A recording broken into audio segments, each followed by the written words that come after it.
آج ہمیں سمجھ آ جاتی ہے نا کہ علماء ہم کہتے ہیں مولوی حضرات اسمبلیوں میں کیا کر رہے ہیں، علماء کیا کر رہے ہیں۔ یہ بل لانے والے کون ہیں؟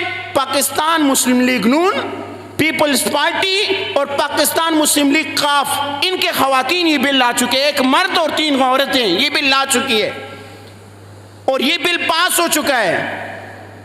اور آج اس کے خلاف آواز اٹھانے والے اگر ہیں تو وہ علماء کرام ہیں۔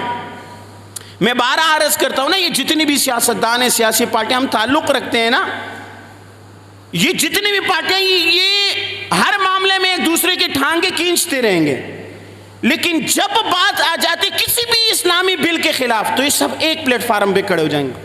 چاہے کبھی ختم نبوت کا مسئلہ آیا ہو، چاہے حقوق النسواء کے نام پر بل کا مسئلہ آیا ہو، اور چاہے آج ٹرانسجنڈر بل کا مسئلہ آیا ہے، سب کے سب ایک ہی پلیٹ فارم میں، ساری سیکولر پارٹیاں ایک ہی، کوئی اختلاف ان کے اندر نہیں۔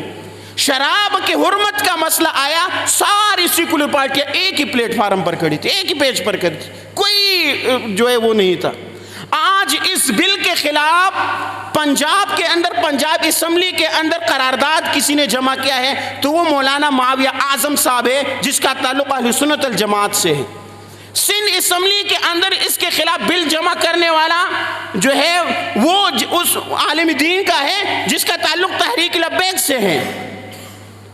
خیبر پختونخوا کے اندر اس کے خلاف قرارداد جمع کرنے والا نعیمہ کشور ہے، جس کا تعلق جمعیت سے ہے۔ سینٹ کے اندر اس کے خلاف آواز اٹھانے والا سینیٹر مشتاق احمد ہے، جس کا تعلق جماعت اسلامی سے۔ ایک بھی سیکولر پارٹی کے ایک رکن نے جو ہے اس کے خلاف آواز نہیں اٹھائی۔